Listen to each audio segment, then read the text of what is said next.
پرانے دور کی بات ہے۔ ایک پہاڑی گاؤں میں مہران نامی ایک لڑکی رہتی تھی۔ اس کی ماں مر چکی تھی اور باپ ایک سخت مزاج عورت سمن کو بیاہ لایا تھا۔ سمن بظاہر نیک لیکن اندر سے حسد اور نفرت کا پیکر تھی۔ مہران کی خوبصورتی، نرمی اور خاموشی اسے ہر وقت کھٹکتی۔ مہران کا دل بڑا تھا، باغیچے میں کلیاں لگاتی، پرندوں کو پانی دیتی اور اپنے باپ کا بہت خیال رکھتی، لیکن سمن اسے ہر وقت ڈانٹتی، بھوکا رکھتی اور کام پر لگائے رکھتی۔ گاؤں سے دور ایک پرانی سنسان ٹوٹی ہوئی حویلی تھی، جس کے بارے میں کہا جاتا تھا کہ وہاں ایک جادوئی آئینہ موجود ہے، ایسا آئینہ جو انسان کی اصل نیت دکھا دیتا تھا۔ لوگ اس کے قریب بھی نہیں جاتے تھے۔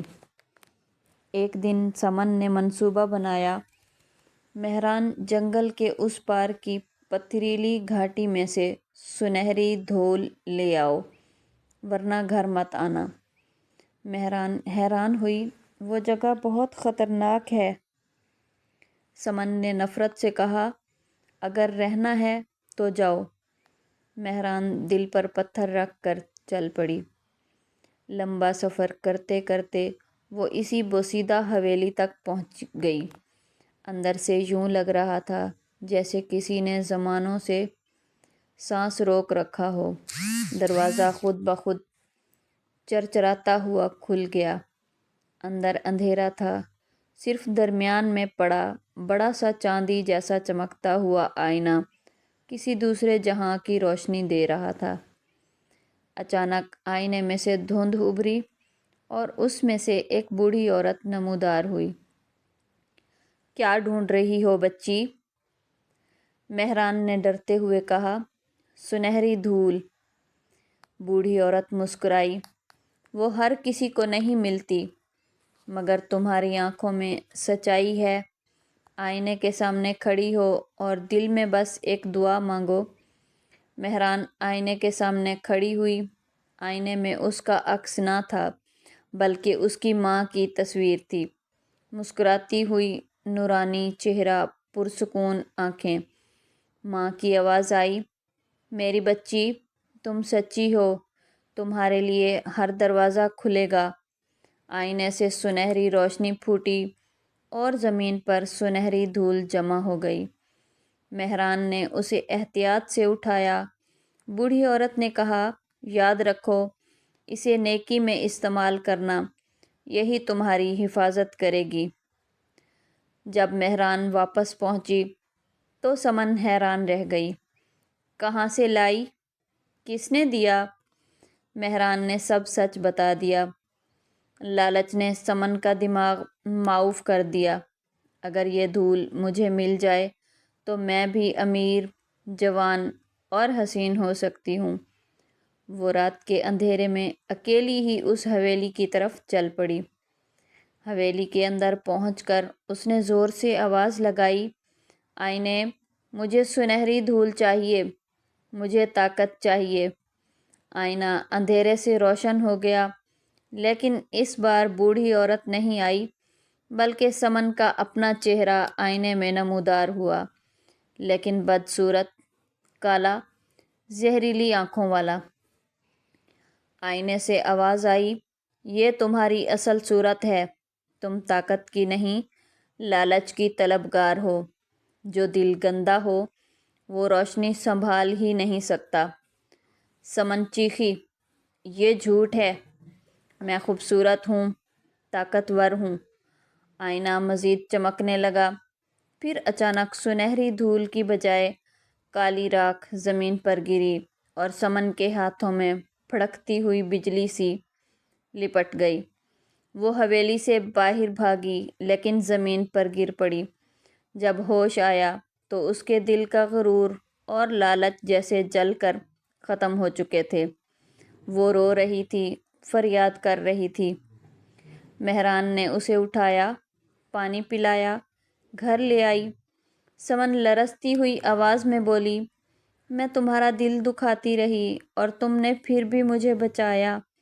آئینے نے صحیح کہا تھا، میں بدصورت تھی اندر سے۔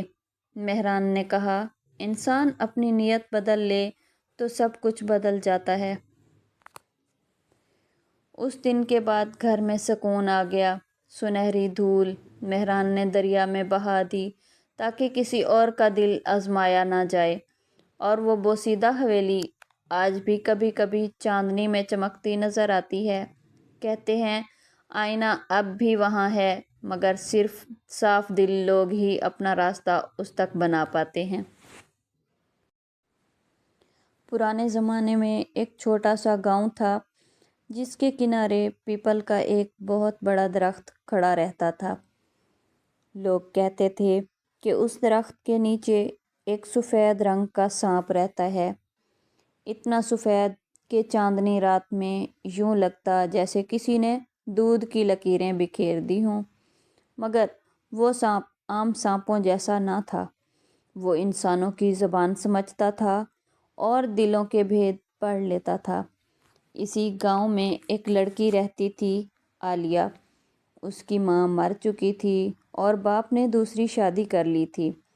سوتیلی ماں رضیہ بظاہر تو بڑی نیک اور مسکین بن کر رہتی تھی، مگر دل میں بغض اور جلن بھری تھی۔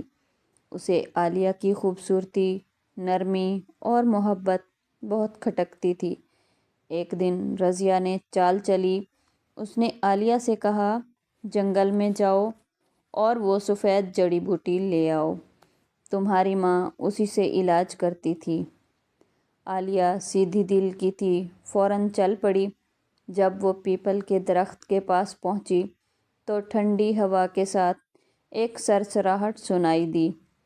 پھر اچانک سامنے سے وہی سفید سانپ نمودار ہوا۔ اس کی آنکھیں چمکتی تھیں لیکن ڈراؤنی نہیں، یوں جیسے کسی بزرگ کی نظر ہو۔ سانپ نے نرم آواز میں کہا، عالیہ تم سچی ہو، تمہارا دل صاف ہے، کیوں آئی ہو یہاں؟ عالیہ نے سارا حال سنا دیا۔ سفید سانپ نے سر جھکا کر آسمان کی طرف دیکھا اور بولا، تم جس بوٹی کی تلاش میں ہو وہ ہر کسی کو نہیں ملتی، لیکن تم اس کی حقدار ہو، مگر بدلے میں وعدہ کرو کہ کسی پر ظلم نہیں کرو گی، چاہے وہ تم پر کرے۔ عالیہ نے فوراً ہاں کر دی۔ سانپ نے اپنی دم سے زمین کریدی، وہاں سے ایک دودھ جیسی چمکدار بوٹی نکلی جس سے روشنی پھوٹتی تھی۔ عالیہ نے شکریہ ادا کیا اور واپس گھر کو چلی گئی۔ گھر پہنچی تو رضیہ کی آنکھیں پھٹی کی پھٹی رہ گئیں۔ یہ کہاں سے لائی؟ کس نے دی؟ وہ اندر ہی اندر جل گئی کہ عالیہ تو کامیاب ہو گئی۔ اگلی رات حسد سے اندھی ہو کر رضیہ خود پیپل کے درخت کی طرف گئی۔ اس نے زور سے آواز لگائی، اے سفید سانپ، مجھے وہ بوٹی چاہیے، مجھے طاقت چاہیے۔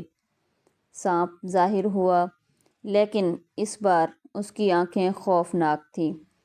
طاقت کی طلب محبت سے نہیں، لالچ سے ہے۔ جو لالچ کرے وہ تباہی پاتا ہے۔ رضیہ نے چیخ کر کہا، مجھے دھمکی دیتا ہے؟ میں تمہیں مار ڈالوں گی۔ اس نے پتھر اٹھایا اور سانپ کی طرف پھینکا، مگر پتھر الٹا اس کے پیروں پر لگا اور سانپ نے زمین کو ہلکی سی جنبش دی۔ اچانک درخت کی جڑیں حرکت میں آئیں اور رضیہ کا پاؤں لپیٹ لیا۔ سانپ نے کہا، انسان اپنی نیت کے مطابق انجام پاتا ہے۔ رضیہ بے ہوش ہو کر زمین پر گر گئی۔ صبح جب گاؤں والوں نے دیکھا تو رضیہ درخت کے نیچے پڑی تھی، زندہ مگر نادم، جیسے کسی نے اس کے اندر کا غرور نکال دیا ہو۔ وہ گھر واپس پہنچی تو عالیہ نے اس کی تیمارداری کی، پانی پلایا، مرہم لگایا۔ رضیہ پھوٹ پھوٹ کر رونے لگی، میں نے تمہارے ساتھ بہت برا کیا، مگر تم نے بدلے میں اچھائی کی، میں اب کبھی تم سے برا نہیں چاہوں گی۔ اسی دن سے عالیہ کا گھر محبت سے بھر گیا۔ سفید سانپ کبھی دوبارہ نظر نہ آیا، بٹ لوگ کہتے ہیں کہ جب کوئی